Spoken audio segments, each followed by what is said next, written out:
로버트 윌러드 피어스라는 분이 계시는데요. 이분은요, 한국 전쟁 직후에 폐허 속에서 굶주렸던 우리 한국 고아들을 돕기 위해서요, 1950년에 월드비전, 여러분 들어보신 적이 있을 것입니다. 월드비전을 창립한 미국의 침례교 목사님이자 복음 전도자였습니다. Robert Wheeler Pierce was an American Baptist pastor and evangelist who founded World Vision in 1950 to help the starving orphans of Korea amid the ruins of the Korean War. 그분은요, 그 뒤로 그분은요, 아시아 전역을 다니시면서 수많은 집회를 인도하셨고, 또 주님께서 복을 주셔서 수만 명을요, 그리스도께 인도하셨습니다. After that, he led countless rallies across Asia and brought tens of thousands of people to Christ. 이뿐만 아니라요, 이분은 또한 수백만 달러를 모아서 가난한 자를 돕는 데 사용했고, 그래서 미국과 한국의 기독교계에 굉장히 깊이 존경받는 분이셨습니다. He also raised millions of dollars to help the poor and was deeply respected throughout the Christian world. 그런데 그분의 딸 마릴리라는 분이 아버지의 일생을 정리한 책, 영광의 날들, 어둠의 계절들이라는 책을 보면요, 우리의 마음을 아프게 하는 내용들이 거기에 적혀 있습니다. But when we read the book that his daughter Mary wrote about his life, Days of Glory, Seasons of Night, our hearts break. 그 책에 따르면요, 이 피어스 목사님은요, 사역을 위해서 가정을 제대로 돌보지 못했고, 그것이 직간접적인 원인이 되어서 한 딸은 결국 자살했습니다. He had neglected his family for the sake of ministry, and as a result, one of his daughters took her own life. 안타깝게도 아내분과는요, 결국 이혼까지 했고요. He eventually divorced his wife. 그리고 자신이 세웠던 월드 비전, 여기에서마저도요, 그분의 이 열정이 대단하시는데, 그게 그 폭발적인 성격, 그 다음에 동역자들과 이렇게 잘 사이좋게 지내지 못하는 태도 때문에 갈등이 생기면서 마침내 사임하셨습니다. And from the very organization he had founded, World Vision, he was ultimately forced to resign because of his explosive temper and his inability to work alongside others. 여러분, 이 피어스 목사님은요, 사역이라는 좋은 일에서는 성공하셨지만 관계와 성품이라는 본질에서는요, 실패한 것이죠. Pastor Pierce succeeded at the good work of ministry, but he failed at what is most essential, character and relationships. 저는 피어스 목사님의 이야기를 듣고 두려운 생각이 들었습니다. When I heard the story about Pastor Pierce, I felt a deep sense of fear. 왜냐면요, 이것은요, 피어스 목사님 단 한 사람의 이야기만으로 끝나는 것이 아니기 때문이었습니다. Because this is not just the story of one man. 이런 종류의 이야기는요, 교회에서 계속 있었었고요, 어쩌면 저와 여러분의 우리 자신의 이야기일 수도 있기 때문에 그렇습니다. This is the story of the entire history of the church, and perhaps even today it is our own story. 우리 모두는요, 모든 면에 있어서 올바른 일에 항상 매달려 살죠. In some way or another, all of us cling to the right things. 올바른 신학을 우리가 지키려고 하고요, 올바른 기준을 따라 살려고 하고요, 올바른 자유를 누리고요, 또 올바른 분별을 행사하죠. We defend sound theology, we uphold holy standards, we exercise our rightful freedoms, we practice mature discernment. 그런데 그 모든 올바른 일들 한가운데에서 정작 그 본질을 잃어버리는 경우가 너무나도 자주 일어날 때가 많이 있습니다. And yet, right in the middle of all those right things, we so often lose sight of what is truly essential. 오늘 로마서 14장에 등장하는 믿음의 강한 자들, 바로 이 사람들이요, 이 위험 앞에 서 있던 사람들이었습니다. The strong ones in Romans chapter 14 were standing right at the edge of this very danger. 그들은 옳았죠. 왜냐하면요, 모든 음식이 그리스도 안에서 깨끗하다라는 그들의 신학은요, 정확했기 때문에 그렇습니다. They were right. Their theology was accurate, that all food is clean in Christ. 우리가 지난번에 살펴봤던 14장 14절을 보면요, 바울도 이에 동의했고요. 그래서 내가 알고 또 주 예수님에 의해 확신하노니 그 자체로서 부정한 것은 하나도 없으나 라고 그 사실을 분명히 지지하고 있죠.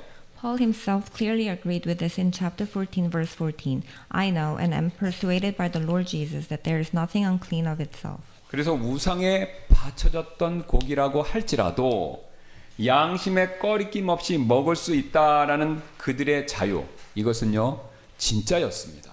So their freedom to eat even meat that had been offered to idols with a clear conscience was real and genuine. 그런데 여러분 오늘 17절 말씀에서요 사도 바울은요 갑자기 그들을 향해서 이렇게 외치죠. 하나님의 왕국은 먹는 것과 마시는 것이 아니니라 라고요. But then in verse 17, Paul suddenly turns to them and declares, For the kingdom of God is not meat and drink. 여러분 바울의 이 말씀은요 그들의 가슴을 망치로 때리는 것과 같은 다음과 같은 뜻을 갖고 있었죠. It is as though he strikes the strong ones right in the center of their chest, like a hammer blow. 형제여 당신의 신학은 옳습니다. 그러나 당신은 하나님의 왕국에 대해서는 잊고 있는 것이 있습니다 라는 그런 말이었죠. Brother, your theology is correct, but there is something you have forgotten about the kingdom of God. 그래서 오늘 우리는요 본문 말씀을 통해서 믿음이 강한 자들이 놓치고 있는 잊고 있는 하나님 왕국에 관한 세 가지 사실 이것을 한번 살펴보기를 원합니다. So today, through this passage, we'll look at today at three things about the kingdom of God that the strong ones had forgotten. 그리고 저는요 우리가 어떤 면에 있어서 우리 모두가 어떤 면에 있어서 믿음이 강한 자이기 때문에 이 말씀이 결국 우리 모두를 향한 말씀이다라고 저는 그렇게 믿습니다. And I believe that since all of us are in some sense the strong ones, this word is addressed to every one of us. 그렇다면 오늘 강한 자들이 하나님의 왕국에 대해서 그것에 관해서 놓치고 있는 그것 과연 무엇일까요? So what exactly was it that the strong ones had missed about the kingdom of God? 가장 먼저 강한 자들은요 하나님의 왕국이 무엇인가 이 사실을 잊고 있습니다. First, the strong ones have forgotten what the kingdom of God is. 여러분 오늘 바울은요 본문 17절 말씀을 보면요 가장 먼저 부정문으로 이렇게 시작하죠. 이는 하나님의 왕국은 먹는 것과 마시는 것이 아니니라 이렇게요. Paul begins verse 17 with a negation, For the kingdom of God is not meat and drink. 왜 바울은요 지금 부정문으로 시작할까요? 그것은요 강한 자들이 이미 잘못된 자리에서 하나님의 왕국을 찾고 있기 때문이죠. Why does he start with a negative? Because the strong ones were already looking for the kingdom of God in the wrong place. 여러분 로마 교회를 한번 생각해 보시기 바랍니다. 로마 교회는요 우상의 도시 로마 한가운데 있었던 지역 교회죠. The church in Rome was situated right in the heart of Rome, a city filled with idols. 그래서 로마의 그 고기 시장에 나오는 고기의 상당 부분은요 로마의 지금도 흔적으로 유물로 남아있는 수많은 이방 신전에서 우상에게 바쳤던 것이 남아서 흘러나와서 고기 시장에 들어왔던 겁니다. Much of the meat available in the marketplace had come from a pagan temples where it had first been offered to idols. 그 결과 로마 교회 신자들 사이에서는요 끊임없는 분쟁이 있었습니다. 이런 고기, 우상에게 바쳐졌던 이런 고기를 먹어야 되는가 말아야 되는가라는 것에 대한 끝없는 논쟁이 있었다라는 거죠. As a result, there was constant conflict among believers. Is it right to eat this kind of meat or not? 우리가 앞에서 살펴봤던 것처럼 강한 자들은요 당연히 먹어도 된다. 왜냐하면 우상은 아무것도 아니기 때문이다 라는 그런 입장이었고요. 반대편의 약한 자들은요 절대 안 된다. 양심이 허락하지 않기 때문에 먹을 수 없다라는 그 입장이었죠. The strong ones said, Of course you can eat it, an idol is nothing. But the weak ones said, Absolutely not. Our consciences will not allow it. 그런데 여러분 우리가 여기서 놓치기 쉬운 것이 하나 있습니다. But here's something we can easily miss. 양쪽 모두가 그 음식 문제를요 마치 하나님의 왕국의 본질인 것처럼 다루고 있다라는 그 사실이죠. Both sides were treating the food question as though it were the very essence of God's kingdom. 강한 자들은요 우리가 먹을 수 있다는 그 사실이야말로 우리의 신앙이 성숙하다라는 증거로 생각했고요. 반대로 약한 자들은요 우리가 먹지 않는 그 사실이야말로 우리의 신앙이 거룩한 증거다라고 그렇게 생각했던 것입니다. The strong ones thought our freedom to eat is the very proof of mature faith. The weak ones thought our refusal to eat is the very proof of holy faith. 둘 다 맞지만요 결국 둘 다 모두 본질이 아닌 것을 본질로 만들어버리는 실수를 범했던 것이죠. In the end, both sides were elevating something secondary to the status of something essential. 여러분 그렇다면 오늘 바울의 답변이 무엇입니까? 지금 하나님께서요 하늘에 계시는 하나님께서 우리 사람을 내려다보시면서 우리의 위장 속에 어떤 종류의 고기가 있는 거 그걸 하나님이 그렇게 정말 중요하게 생각하실까요? What is Paul's answer? Who could dare say that God, looking down from heaven, is so concerned about what kind of protein is sitting in someone's stomach? 사실 하나님은 모든 것을 깨끗하다라고 이미 창세기부터 성경의 여러 말씀을 통해서 선언하고 계시죠. God has declared all things clean. 그래서 강한 자들이 무엇이든지 먹을 수 있는 자유가 있다는 것은 명백한 말씀에 근거한 사실입니다.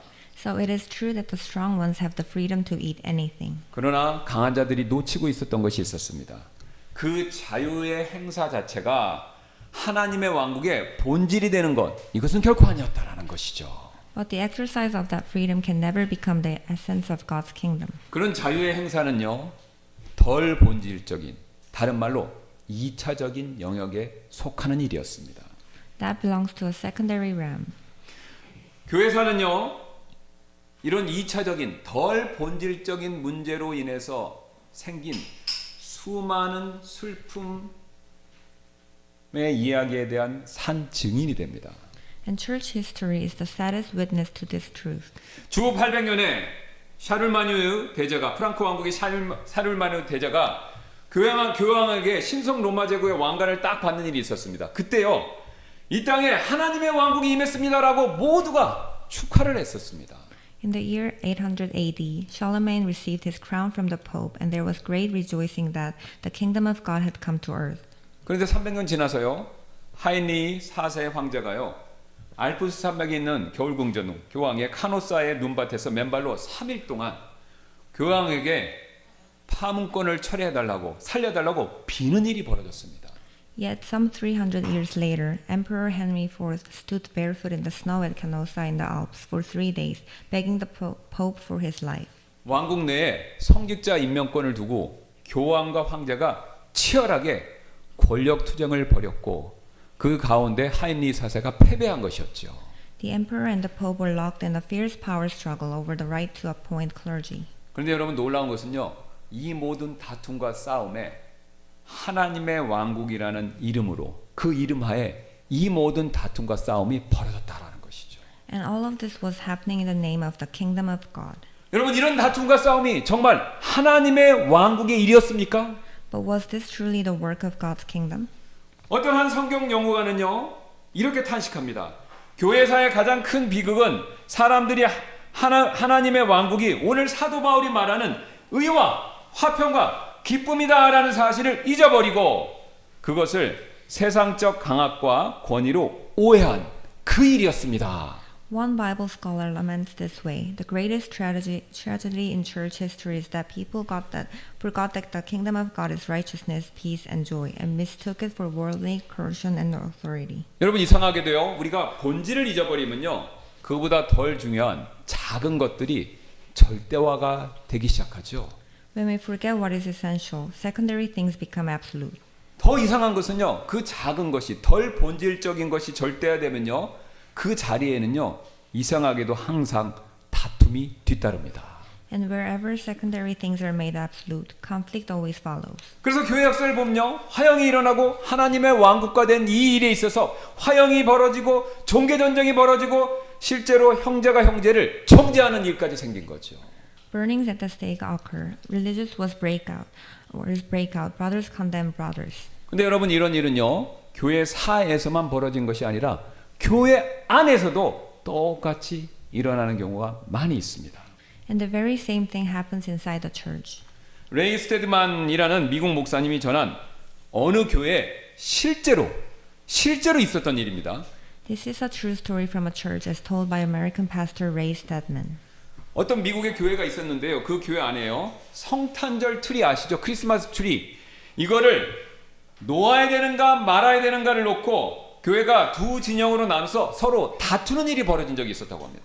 Two factions in that church divided and fought over whether a Christmas tree could be placed inside the building. 한쪽은요, 성탄절 트리는 문화적인 장식일 뿐입니다 라고 그렇게 얘기했고요. 다른 쪽은요, 성탄절 트리는 이방 기원이다 라고 그렇게 주장을 했습니다. One side said a Christmas tree is nothing but a cultural decoration. The other side said a Christmas tree has pagan origins. 그렇게 입장이 나뉘어 있는 상태에서 성탄절이 다가오자 한쪽 진영이요, 밤에 몰래 크리스마스 트리를 교회에다가 딱 가져왔고요. 다른 진영이 그것을 보고 끌어냈고 다시 밤사이에 또 다른 징계가 그걸 다시 들여놓고 또 이번에는 반대편이 그것을 끌어냈습니다. As Christmas drew near, one side brought the tree in, the other side dragged it back out. They brought it in again, and it was dragged out again. 결국 크리스마스 트리를 놨다 뺐다 하는 과정에서 주먹 다짐이 벌어졌고요. 이 사건은요, 지역 신문에 실렸고 나중에 서로 싸웠던 사람들, 주먹 다짐을 했던 사람들은요, 서로를 법정에 고소하기까지 그런 사태가 벌어졌습니다. It finally came to blows. The incident made the newspaper. They ended up suing each other in court. 그래서 스테드만 목사님은요, 이런 탄식을 했는데요. Pastor Stedman lamented this way. 세상이 그런 모습을 보고 무엇이라고 결론을 내렸겠습니까? 복음이라는 것은 결국 성탄절 트리를 세우느냐 마느냐의 문제구나라는 그런 결론을 내리지 않았겠습니까? What conclusion did the world draw from all this? Would they not have concluded that the gospel ultimately comes down to the question of whether you put up a Christmas tree or not? 여기서 우리 잠시 멈추고요. 우리 마음속 깊은 것을 우리 또한 스스로 돌아볼 필요가 있습니다. We need to pause here and look deep into our own hearts. 여러분, 우리가 크리스마스 트리 갖고 싸우진 않지만요. 그 외 다른 작은 문제로 형제와 다툴 때 있죠. 그런데 그때 형제와 다툴 때 정말 우리의 그 다툼의 동기가 진리에 대한 사랑 때문입니까? 이거 한번 우리가 스스로 생각해 볼 필요가 있다라는 것이죠. When we quarrel with a brother over a minor issue, is the true motivation really love for the truth? 우리는 그렇게 믿고 싶어 하죠. 아, 저는 진리의 사랑 때문에 그렇게 싸우는 겁니다. 우리는 그렇게 믿고 싶어 하죠. 그러나 정직하게 우리 마음을 살펴보면 거기에는요, 더 깊은 무언가가 밑에 자리 잡고 있는 것이 있다라는 거죠. We want to believe that it is, but if we examine our hearts honestly, we find that something deeper is lurking there. 그것은 바로요, 내가 옳다라는 것을 인정받고 싶은 마음, 그게 밑에 깔려 있을 수도 있다라는 것이죠. It is the desire to be recognized as the one who is right. 또한 내 분별력이 저 형제들보다 낫다라는 것을 증명하고 싶은 마음, 그런 마음이 깔려 있을 수도 있다라는 것이죠. It is the desire to prove that my discernment is superior to my brothers. 아니면요, 내가 영적으로 더 성숙한 사람이다라는 것을 사람들에게 입증하고 보여주고 싶은 마음, 그런 마음이 깔려 있을 수도 있다라는 것이죠. It is the desire to demonstrate before others that I am the more mature one. 사실 우리는요, 내가 옳다, 내가 맞다, 내가 바르다라는 그 사실을 통해서 나의 가치와 나의 정체성을요, 세우려고 할 때가 굉장히 많이 있습니다. In other words, we're trying to build our worth and identity on the fact that I'm right. 한 신학자는요, 이런 모습을 가리켜 이런 말을 했습니다. 옳음을 우상으로 삼고 있는 것입니다 라고요.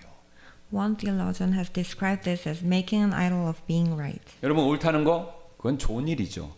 그러나 옳다는 것을 통해서 나의 가치를 증명하려고 무던히 애쓸 때 여러분, 그것은요, 선을 넘어가면요, 우상이 될 수가 있습니다. Being right is a good thing, but when we try to prove our worth through being right, it becomes an idol. 그리고 우상은요, 반드시 희생물을 요구하죠.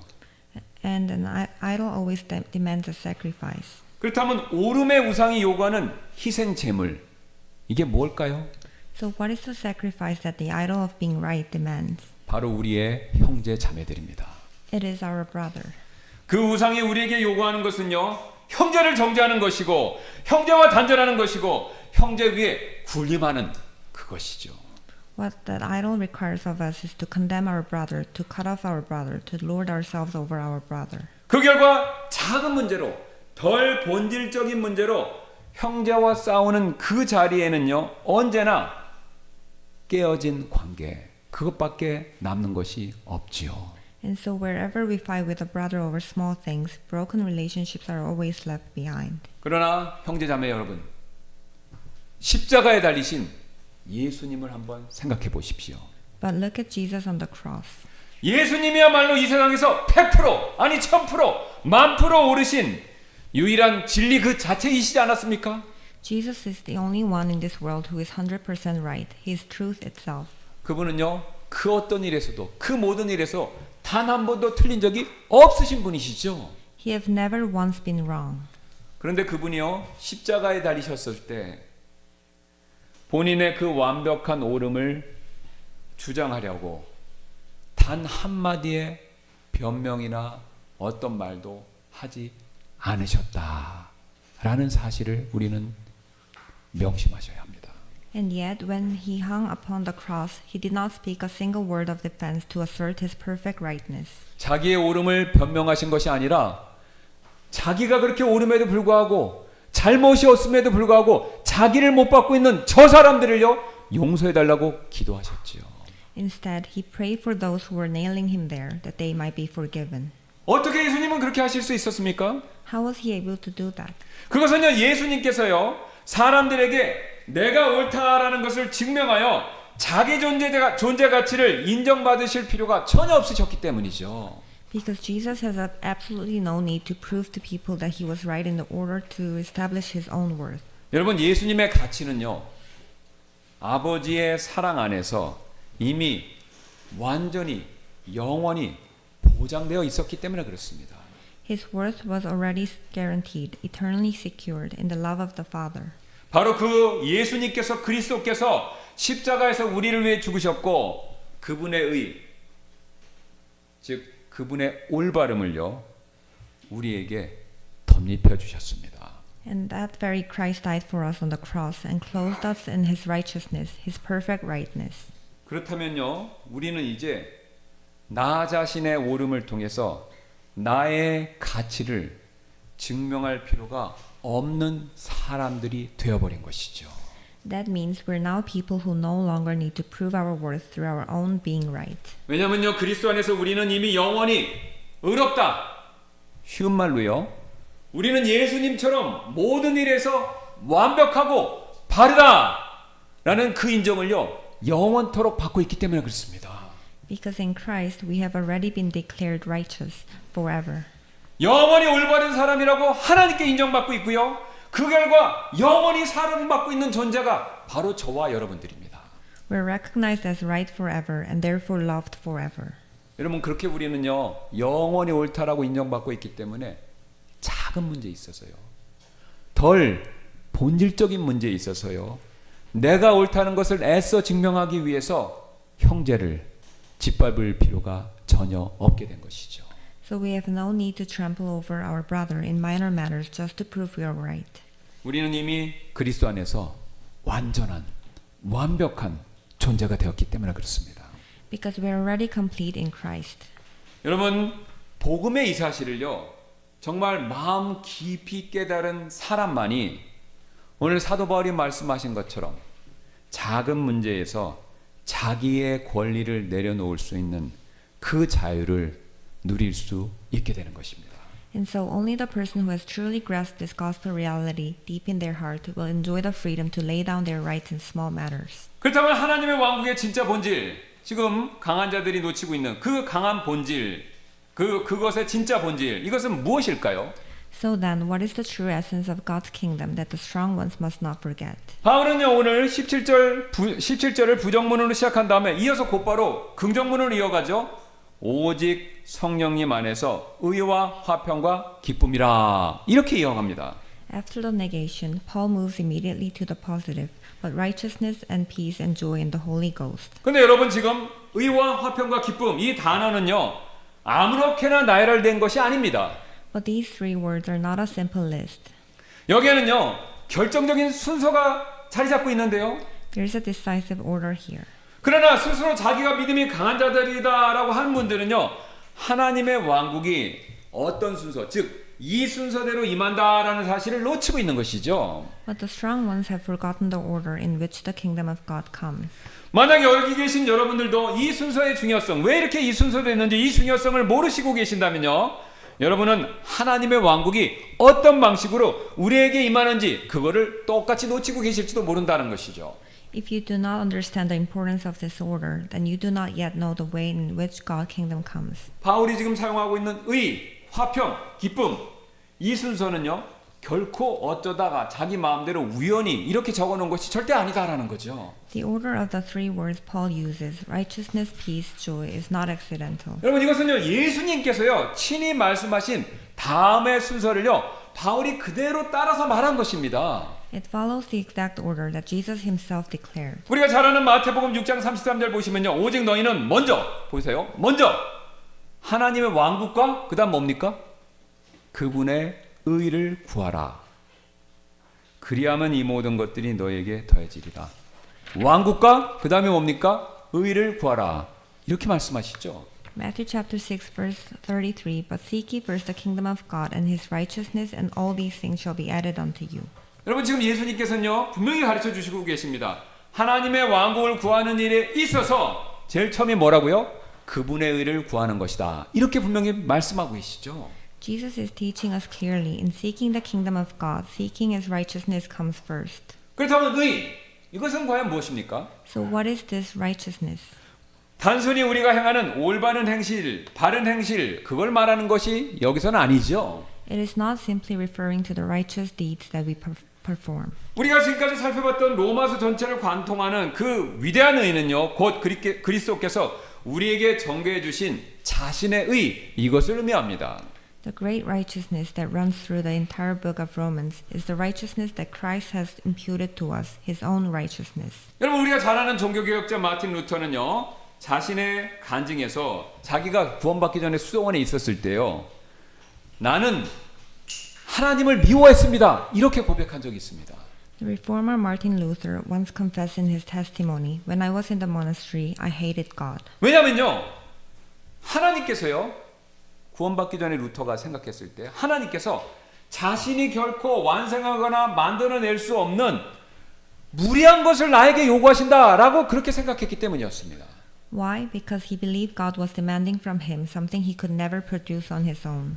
그래서 그는요, 그것을 얻어내기 위해서, 즉 하나님 앞에서 올바른 삶을 살기 위해서, 의를 만들어내기 위해서 매일 자신을 채찍질하고요. 여러분 가톨릭의 그 금욕기간 있지 않습니까? 예, 사순절 같은데 채찍질하고 금식하고 죄를 고백하고 순례를 떠났지만요, 자기 자신 안에서 하나님께서 받으실 만한 의를 한 톨도 정직했죠. 그는 발견할 수 없었다라는 것을 고백했습니다. Every day he would flagellate himself, fast, confess his sins, and go on pilgrimages. Yet he could not find within himself even a trace of the righteousness that would be acceptable to God. 그래서 그는요 절망했고 그 절망이 분노가 되어버렸던 것이죠. So he despaired, and that despair turned to rage. 그런데 오늘날 그가요 로마서를 이렇게 펼칠 때 한 구절이 그의 혼을, 그의 마음을 뚫고 들어왔습니다. 바로 오직 의인은 믿음으로 말미암아 살리라. 바로 그 구절이었죠. But one day, as he opened the book of Romans, a single verse pierced his very soul. The just shall live by faith.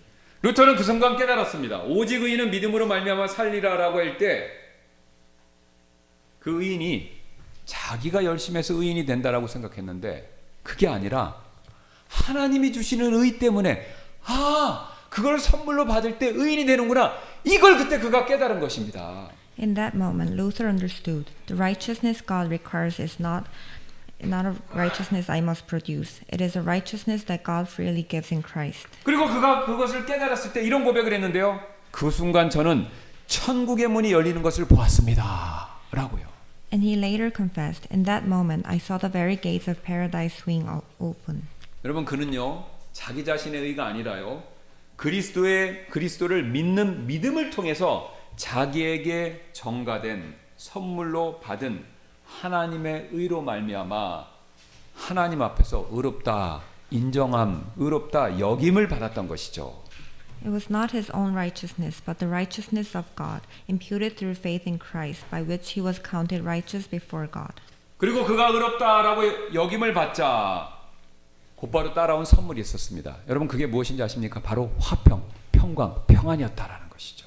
And the moment he was counted righteous, what followed immediately was peace. 같은 사실을 사도 바울도 이렇게 로마서 5장 1절에서 분명하게 선언하고 있는데요. The Apostle Paul declares it this way. 우리가 살펴봤던 말씀이죠. 로마서 5장 1절. 그러므로 우리가 믿음으로 의롭게 되어 우리 주 예수 그리스도를 통해서 하나님과 믿음으로 의롭게 된 다음에 누리는 첫 번째 선물이 뭔지 분명히 밝히죠. 하나님과 화평을 누리는도다. Romans chapter 5 verse 1. Therefore being justified by faith, we have peace with God through our Lord Jesus Christ. 앞에서 말씀드린 것처럼 루터는요. 자신이 구원받기 전에 자기 자신이 하나님을 미워했다. 이렇게 고백을 했었습니다. Luther confessed that before his conversion he had hated God. 근데 그건요. 루터만 하나님을 미워한 일방적인 미움이 아니었었죠. But that hatred was not one-sided. 사실 거룩하신 하나님께서 죄인된 루터를 미워하시고 그를 자신의 진노 아래 두셨던 것이죠. In truth, the holy God also held Luther the sinner under his wrath. 그러나 이제 구원받은 루터 안에 그 루터 안에서 하나님께서는요 자신의 아들 예수 그리스도의 의가 덧입혀져 있는 것을 보고 계신다라는 거죠. But now in the saved Luther, God sees the righteousness of his son, Jesus Christ, covering him. 그래서 더 이상 그를요 진노 아래 미움 아래 두지 않으시고 오히려 자신의 아들만큼 사랑하고 계십니다. And so he no longer holds him under wrath. Rather, he loves him as dearly as his own son. 그렇게 루터와 하나님 사이에 화평, 평화, 평강이 이루어진 것이죠. And in this way, peace was established between Luther and God. 그리고 이 하나님과의 화평이 회복되면요 우리에게 찾아오는 두 번째 화평이 뒤따릅니다. And when this peace with God is restored, a second peace follows for us.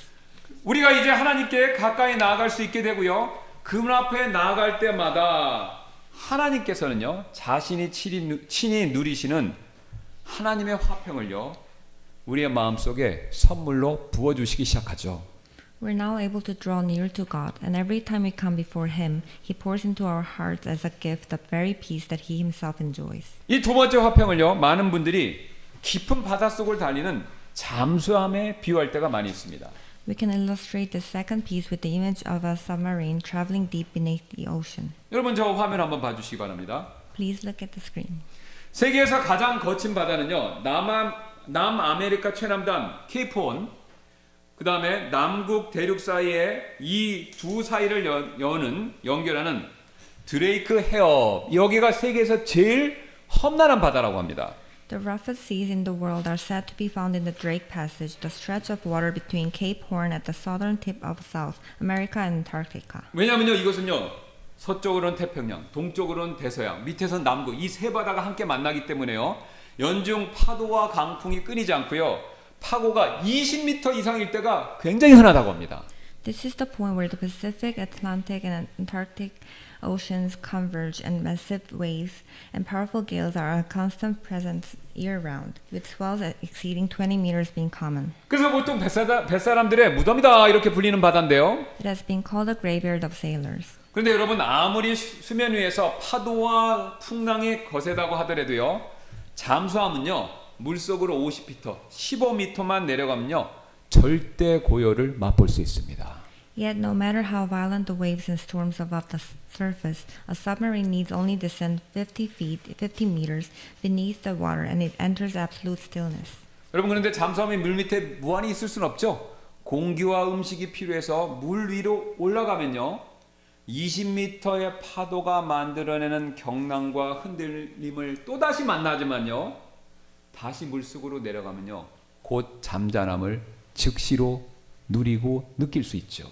When the submarine must surface for air and supplies, it encounters the terrible turbulence of those 20 meters waves, but the moment it descends again, it feels the calm return. 여러분 우리도 영적으로 똑같습니다. We are the same. 우리가 인생이라는 바다를 살아가다 보면요 인생의 폭풍과 파도를 겪지 않을 수가 없죠. 수면에서 수많은 폭풍과 경랑, 인생의 고난과 파도를 겪을 수밖에 없죠. 바다가 늘 잔잔하진 않지 않습니까? 그러나요 그런 걸 겪더라도 우리가 하나님께 깊이 내려가면요 언제든지요 하나님이 누리시는 절대 평안과 화평을요 늘 보장받고 누릴 수 있습니다. As we journey through this world, we cannot avoid the storms and waves of life, but when we go deep into God, we can experience the absolute peace that only He can give. 그래서 사도 바울은요 우리가 어려움을 만났을 때마다 뒤로 물러나지 말고 오히려 하나님께 나가라고 이렇게 빌립보서 4장 6절 7절에서 권면하고 있는 것이죠. That is why the Apostle Paul urges us in every difficulty to come before God. 아무것도 염려하지 말고 오직 모든 일에 기도와 간구로 너희 구할 것들을 감사함으로 하나님께 아뢰라. 자, 인생의 그 바다에서 큰 경랑과 파도를 만났을 때 염려하지 말고 기도로 하나님께 나아라는 거죠. 하나님께 나아가라는 거죠. 7절. 그리하면 모든 지각을 뛰어넘는 하나님의 평강이 그리스도 예수님을 통해 너희의 마음과 생각을 지키시리라. Be careful for nothing, but in everything by prayer and supplication with thanksgiving let your requests be made known unto God. And the peace of God which passes all understanding shall keep your hearts and minds through Christ Jesus. 여러분 우리가 어려움 만나면요 하나님께 잠수하라는 뜻입니다.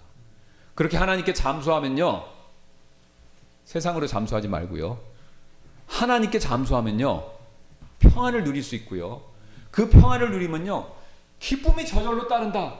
이게 지금 바울이 그 순서대로 얘기하고 있는 겁니다. When we enjoy this peace of God, joy simply comes. It cannot help but fill our hearts. 그런데 우리 현대를 사는 그리스도인들은요 이 첫 번째 단추인 을을 쏙 빼먹고 이거는 살짝 잊고 자꾸 두 번째인 화평과 세 번째인 기쁨만 달라고 하나님께 떼쓰는 경우가 많이 있다라는 거죠. But we modern Christians keep skipping the first button, righteousness, and pestering God for the second, peace, or the third, joy, all on their own. 여러분 이 순서가 뒤집히면 어떤 일이 벌어질까요? What happens when this order is reversed? 지금 교통사고로 다리뼈가 부서지고 관절이 빠진 사람이 응급실에 실려왔다. 이렇게 한번 여러분 가정해 보시기 바랍니다. Imagine someone is rushed to the emergency room with a broken leg and a dislocated joint from a car accident. 근데 그분이 의사에게 이런 말을 합니다. 응급실 의사에게요. 선생님, 수면제만 좀 주십시오. 평안하게 자고 싶습니다. 그냥 푹 자게 해주세요. He says to the doctor, "Doctor, just give me a sleeping pill. I want to sleep peacefully. Just let me get some rest." 여러분 이렇게 요구하는 이 사람 정상이라고 할 수 있을까요? Could we call that man reasonable? 여러분 의사가 이 상황에서 무엇을 먼저 해야 되겠습니까? What must the doctor do? 먼저 뼈를 맞춰야 하고요. 그 삐뚤어진 관절을 제자리에 넣는 거 이거 먼저 해야 되죠. The bone must first be set. The joint must first be put back in place. 왜 그렇죠? 그래야 화평이 찾아오고 그래야 깊은 잠에 들 수 있기 때문에 그렇죠. Only then does peace come. Only then does sleep come. 여러분 여기서 우리 다시 한번 우리의 마음을 깊이 한번 들여다볼 필요가 있습니다. Here we must look deep into our hearts once more. 여러분 우리가 신앙생활 하시면서 우리의 화평과 기쁨 약속하시는데 이게 왜 자주 흔들리는 이유 그게 무엇일까요? Why is it that in our life of faith, peace and joy are so frequently shaken? 우리는 흔히 그 이유를요 나를 둘러싸고 있는 환경, 여건 이것을 탓하죠. We most often look for the reason in our circumstances. 일이 잘 안 풀리니까 사람 관계가 어려우니까 건강이 안 좋으니까 그래서 화평이 없고 기쁨이 없다 이렇게 쉽게 생각합니다. Things are not working out. Relationships are difficult. Health is failing. We tell ourselves that is why we have no peace, no joy. 그 결과 환경이 바뀌기만을 기다리고요. 환경이 바뀌면 화평이 평안이 찾아올 것이다. 이렇게 늘 쉽게 기대하죠. So we wait for circumstances to change and we expect that when they do, peace will come. 여러분 인생 살아보시니까 신앙생활 해보시니까 정말 그렇던가요? 환경이 가장 좋을 때조차도 우리의 마음에 기쁨과 평안이 없었던 적 굉장히 많지 않습니까? 여러분 생각나시지 않습니까? But is that really true? Think back on how many times, even when our circumstances were at their very best, there was still no deep peace in your heart. 왜 그렇죠? 환경은요 화평과 기쁨의 진짜 근본적인 원인이 아니기 때문에 그렇습니다. Because circumstances are not the true source of peace. 그렇다면 진짜 원천 과연 무엇일까요? What then is the true source? 그것은요 우리가 매일 어디서 우리의 가치를 끌어오는가 우리의 가치를 길어 올리는가 여기에 달려 있습니다. It depends on where we draw our sense of worth from every single day. 만약 우리가 우리의 성취 우리가 하는 일의 성취에서 우리의 가치를 끌어오고 우리의 가치를 들어 올린다면요 그것을 길어 올린다면요 우리의 성취가 흔들리는 순간 우리의 화평도 저절로 무너질 수밖에 없습니다. If we draw our worth from our achievements, the moment those achievements are shaken, our peace collapses with them. 만약 우리가 사람들의 인정, 그 인정에서 우리의 가치를 끌어오고 우리의 가치를 길어 올린다면요 다른 사람의 우리를 거절하는 순간 우리의 기쁨은요 온데간데 없이 쉽게 사라질 뿐이죠.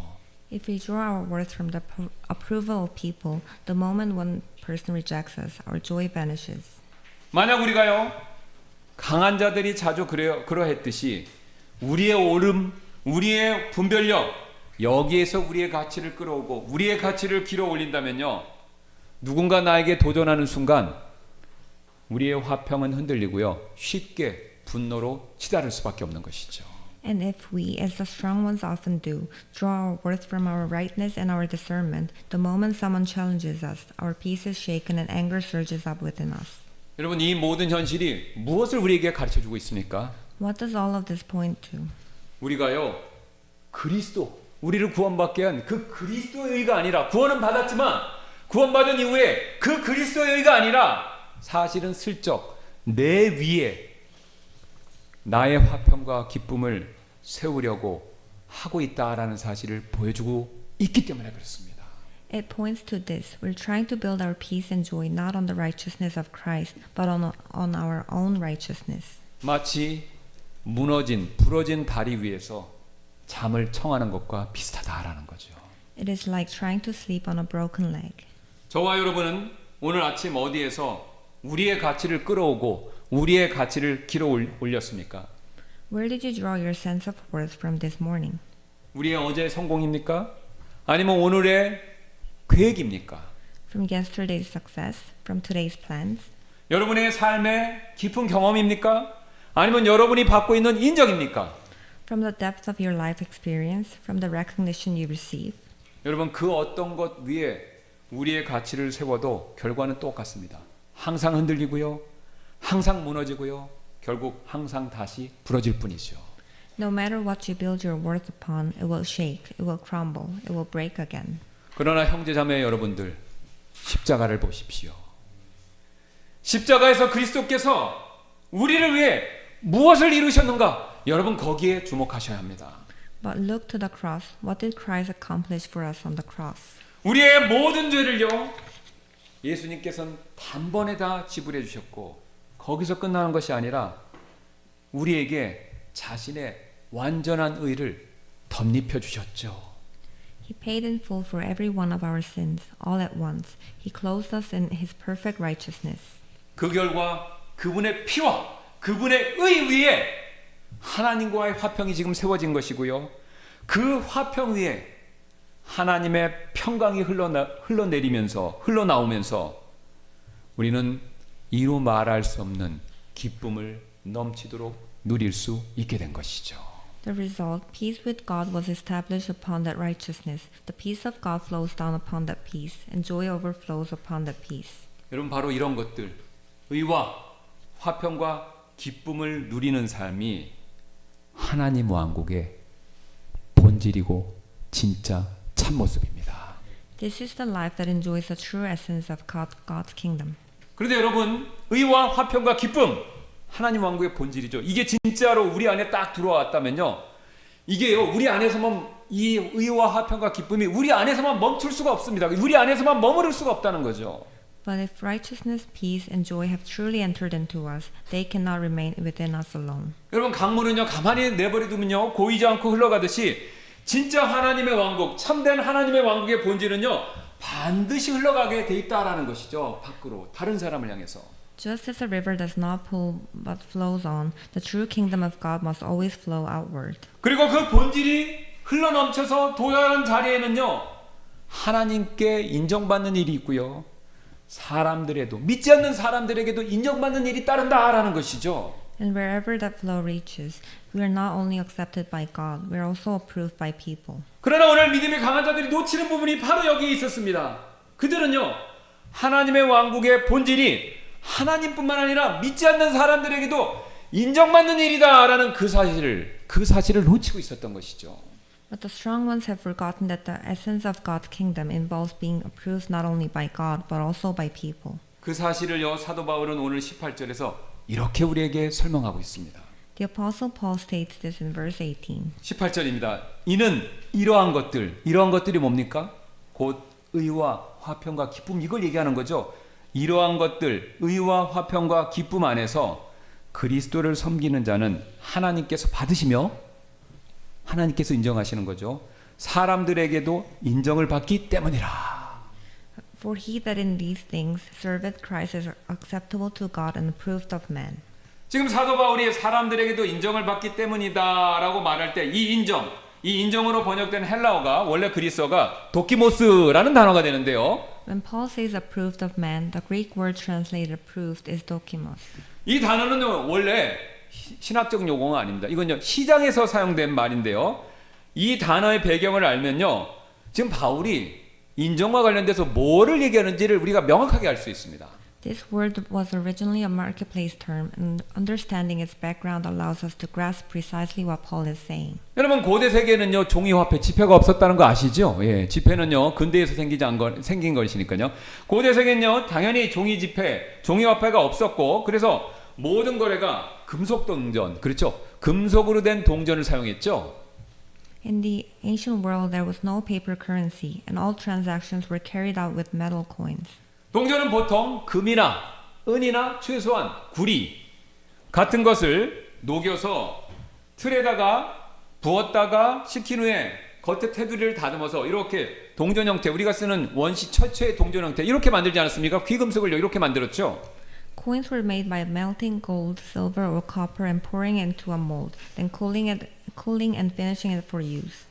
그런데 동전이 지금처럼 합금이 아닙니다. 지금 여러분 다 합금 쓰는 거 아시죠? 근데 그 당시에는요 합금 기술이 없어서 금이나 은이나 동으로 동전을 만들면요 그냥 100% 금이나 은을 썼기 때문에 그 동전이 물러지죠. 말랑말랑하니까요 사람들은요 특히 금이나 은에 그 동전의 가장자리를요 조금씩 깎습니다. 그래서 여러분 이건 여담인데 우리 100원짜리 동전에 10원짜리는 없어요. 한국 돈 100원짜리나 500원짜리 이렇게 금 간 거 보이시죠? 이게 왜 만들어지냐면요 깎는 걸 방지하기 위해서 만든 겁니다. 근데 그게 전통이 돼서 지금 깎는 사람이 없는데 그냥 그게 전통이 돼서 금을 넣어 놓은 거예요. 근데 옛날에는요 그거를 만들기 전에는요 금을 만들기 전에는 동전이 밋밋하니까 그걸 금이나 은이라 만들어 놓은 동전을요 조금씩 칼로 굉장히 티가 안 나게 깎아냈습니다. But since coins were not alloyed as they are today and were relatively soft, people would shave the edges of coins ever so slightly and collect the shavings. 그러면요 그것을 충분히 모으면요 새 금화나 은화 같은 동전 하나를 충분히 만들어낼 수 있었던 것이죠. Enough shavings could eventually be melted down to make a new coin. 근데 이게 그 당시 얼마나 큰 문제였는지요. 아테네에서만 하더라도요 이게 기록이 남아있는 겁니다. 한 세기 동안에요 이걸 막으려는 법을 80개를 만들었다고 합니다. It was such a serious problem that in Athens alone, more than 80 laws were passed over the course of a century to combat that practice. 근데요 이 동전이 유통되다 보면요 나만 깎는 게 아니라 딴 사람도 깎죠. 너도 나도 깎으면요 자 보세요 돈이 거래를 하고 돈을 받았어요. 그럼 나 이만큼 깎고 딴 사람도 또 깎아요. 그러면 그 동전은요 사람 손을 거치면서 어떻게 되겠습니까? 점점 많이 깎아서 무게가 상당히 꽤 부족해지겠죠. Over time, some coins had been shaved so often that they were noticeably underweight. 시장에서 상인들은요 그런 동전 받겠습니까? 안 받죠. 당연히 이렇게 많이 깎인 동전은 안 받죠. 그래서 이런 동전을요 헬라어로 도키모스, 그러니까 아는 부정입니다. 도키모스 앞에 아자를 붙인 거예요. 도키모스, 우리나라 말로 번역하면 인정받지 못하는 것, 인정받지 못하는 동전 이렇게 불렀던 것입니다. Merchants in the marketplace refused to accept such coins, and these were called adokimos in Greek, meaning rejected or not approved. 근데 어딜 가나 정직한 사람들 있죠. 그 당시에도 정직한 상인들은요, 환정산들은요, 동전을 받으면요 반드시 저울에 올려서 무게를 확인합니다. 깎였나 안 깎는가를 무게를 확인하고 그래서 깎이지 않아서 양이 꽉 찬 하나도 안 깎인 동전만 정직한 환정상이나 상인들은 그것만 썼다라는 겁니다.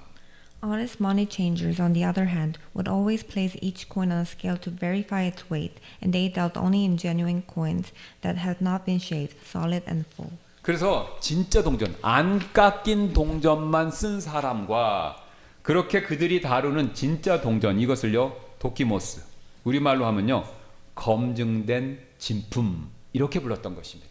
And so that person and the coins being handled were called dokimos, meaning tested and genuine, the real thing.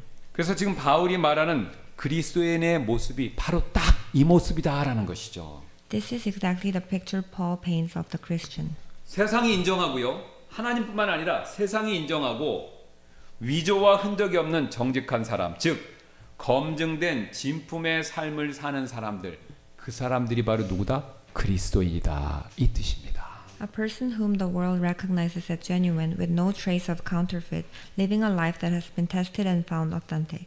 이것도 실화인데요. 어느 동네에 정육점을 운영하는 주인이 한 사람이 있었다고 합니다. There was a butcher who ran a shop in a certain neighborhood. 근데 이 사람은요 악명이 높았어요. 예수님 믿기 전에 손님들에게 고기를 이렇게 저울에 있죠 잘라서 고기를 딱 달아줄 때 살짝 노량진 수산시장 숯밥하고 똑같습니다. 자기 엄지손가락을 이렇게 살짝 눌러서 이렇게 해서 무게를 재서 고기를 파는 습관이 있었던 거예요. Before he believed in Jesus, he had a habit of quietly pressing his thumb down on the scale whenever he weighed out meat for a customer. 왜 그렇죠? 무게를 살짝 누르면 그만큼 고기를 안 줘도 되는 거니까 어떻습니까? 자기가 또 갈취하는 부분이 생기는 거죠. By adding the weight of his thumb to the meat, he extorted that much extra money from each customer. 전형적인 사기꾼이었고요. 오늘 본문 말씀대로라면 가장자리를 깎아내는 도키모스의 삶을 살았던 사람입니다. A typical swindler living the Adokima's life of shaving the edges. 근데 이분이요 십자가의 복음을 듣고 완전히 깨어져 버렸습니다. But then this man heard the gospel of the cross and he was utterly broken. 영혼에 하나님의 의가 전가되고 평강이 찾아오고 기쁨이 막 넘치게 된 거죠. 구원받고 나서. God's righteousness was imputed to his soul. Peace came, joy erupted. 그래서 이분의 삶이 이렇게 바뀌었는데요. And his life changed like this. 제가 예수님을 믿고 나서 무엇이 변했냐고요? 저는 더 이상 저울에 엄지손가락을 올려놓지를 않게 되었습니다. You ask what changed when I believed in Jesus? I no longer put my thumb on the scale. 정직해진 것이죠. 그런데 거기서 끝난 게 아니었습니다. 이분의 변화가. He had become honest, but it did not stop there. 이 정육점 주인은요, 과거에 자기가 속여왔던 단골 고객들에게 고기를 달 때 오히려 정량보다 1온스씩 고기를 더 얹어주기 시작했다고 합니다. To the regular customers he had cheated in the past, he began giving an extra ounce of meat beyond the full weight every time he served them. 고기를 사러 온 불신자 동네 사람들이 그 모습을 보면서요, 주인 양반 예수님 믿더니 사람이 진국이 됐네. 저 사람이 믿는 하나님은 진짜인가 봐라고 인정할 수밖에 없게 그렇게 완전히 바뀌어버린 것입니다. The unbelieving neighbors who came in to buy meat watched him and could not help but say, "Hey, ever since that butcher believed in Jesus, he's become the real deal. The God he believes in must be the real thing." 여러분 이 모습이 바로 오늘 18절이 이야기하는 하나님께서 받으시며 사람들에게도 인정을 받으라라는 그 말씀이 성취되는 바로 그 모습이죠.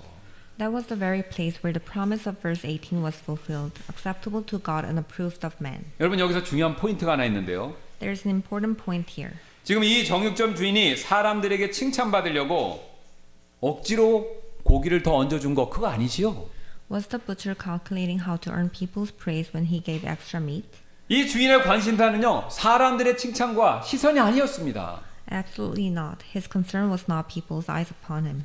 그냥 자기 내면의 안에 하나님의 왕국의 본질인 구원의 의, 화평과 기쁨 이게 막 넘쳐나니까 그 흠뻑 취해갖고 자기도 모르게 그거를 더 준 거죠.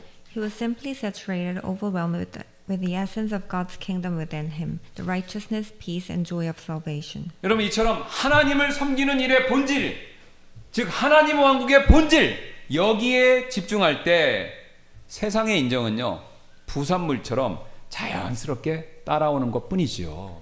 When he was focused on the essence of serving God like this, the world's approval simply followed as a natural byproduct. 그러나 여러분 만약 우리가 앞에서 제가 말씀드렸던 피어스 목사님처럼 가정에요 기쁨이 없어서 자녀가 떠나고요 아내와 이혼한다면 세상이 그런 우리를 향해서 무엇이라고 평가하겠습니까? But if we, like Pastor Pierce we mentioned earlier, have no joy in our homes, our children leave, and we divorce our wives, what verdict would the world render about us? 도키모스, 즉 진품이 아니다.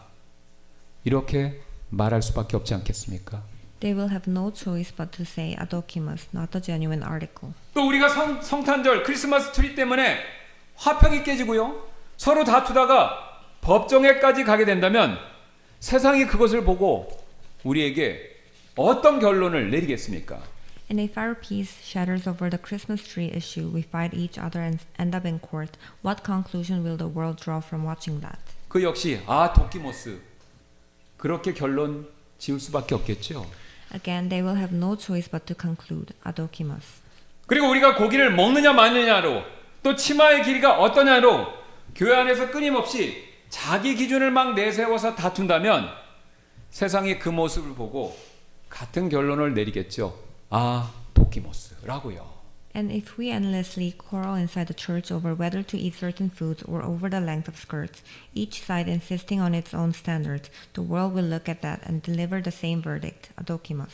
그러나 우리가 반대로 의와 화평과 기쁨을 진정으로 누리며 살아갈 때 비로소 세상은요 우리를 도키모스 그리스도의 진품 이렇게 인정해주게 될 것입니다.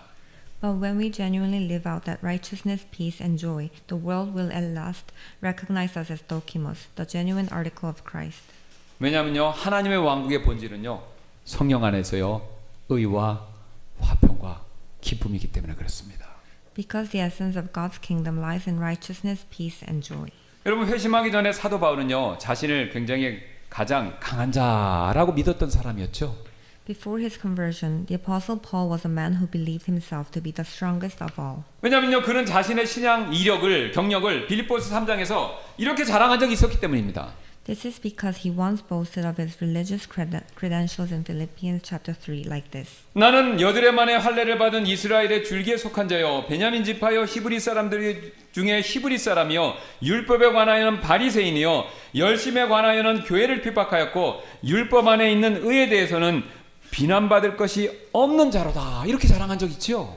Circumcised the 8th day, of the stock of Israel, of the tribe of Benjamin, and Hebrew of the Hebrews, as touching the law of Pharisee, concerning zeal, persecuting the church, touching the righteousness which is in the law, blameless. 여러분 이처럼 바울은요 누구보다도 옳은 시각을 가졌고요 옳은 기준을 가졌고요 옳은 판단을 내리는 사람이었었습니다.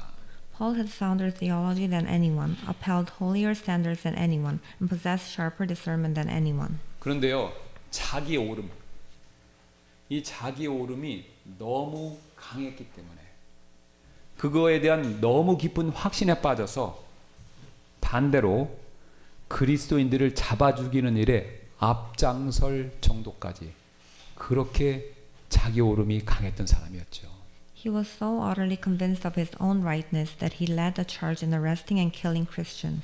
그런데 다마스커스 도상에서 한 사건이 일어났었습니다. But then something happened on the road to Damascus. 부활하신 그리스도를 그가 직접 만났던 것이죠. The risen Jesus appeared to him. 그리고 그분의 빛 앞에서 바울은요 무너졌습니다. And before that light, Paul collapsed right where he stood. 그가 그토록 자랑하던 자기 오름이 무너졌고요. The rightness he had boasted of so proudly, it crumbled. 그가 그토록 의지했던 자기 의가 무너졌고요. The righteousness he had relied on so completely, it crumbled. 그가 그렇게 확신했던 자신의 판단 이게 무너졌던 겁니다. The discernment he had been so certain of, it crumbled. 그리고 그는 깨달았죠. And he came to understand. 자신이 그토록 자랑하던 그 모든 것이 사실은 자신을 그리스도로부터 가장 멀리 떼어놓고 있던 바로 그것이었다라는 사실을 깨달았던 것입니다.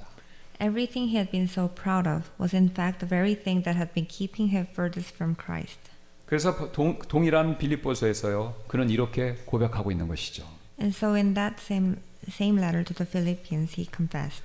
그러나 무엇이든지 내게 이득이었던 것들 곧 그것들을 내가 그리스도를 위해 손실로 여겼느니라. 또 내가 그분으로 인해 모든 것에 손실을 당하고 그것들을 단지 배설물로 여기면 내가 그리스도를 얻고자 하며 율법에서 난 나 자신의 의가 아니라 오직 예수 그리스도의 믿음을 통한 의 곧 믿음으로 말미암아 하나님께로부터 난 의를 가지고 그분 안에서 발견되려 함이라 이렇게 얘기하고 있죠. But what things were gained to me, those I counted loss for Christ, for whom I have suffered the loss of all things, and do count them but dung, that I may win Christ, and be found in him, not having mine own righteousness, which is of the law, but that which is through the faith of Christ, the righteousness which is of God by faith.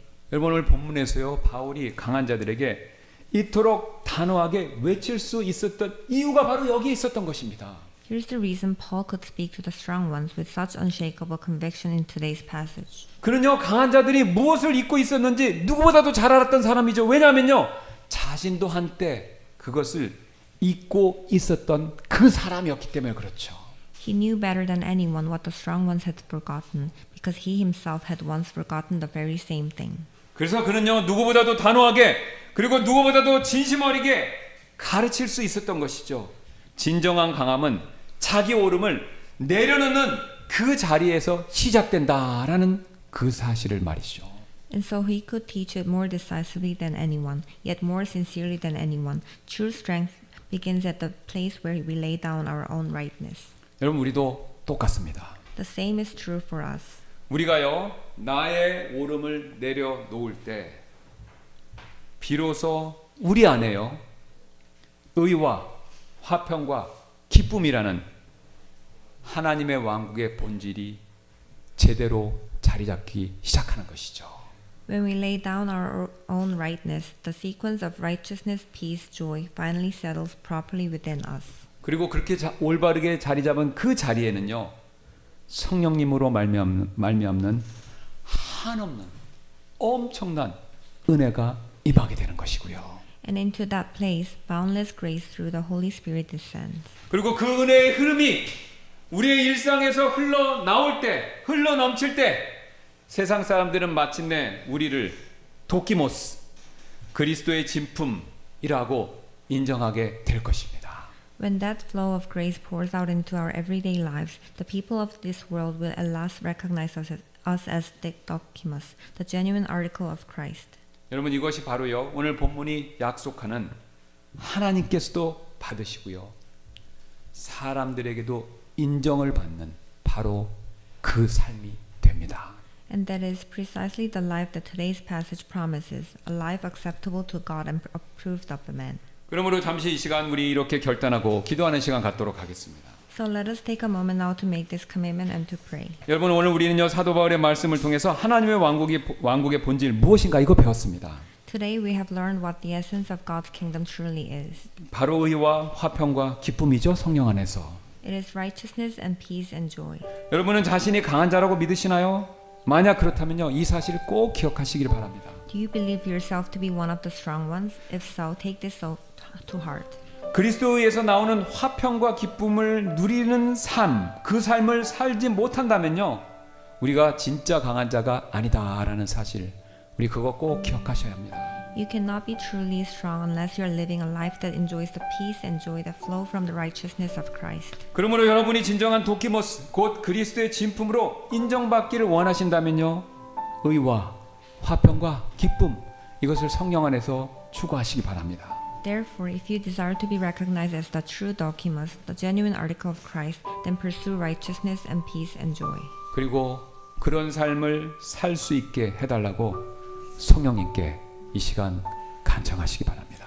And at this time, I ask you to beseech the Holy Spirit to grant you that kind of life.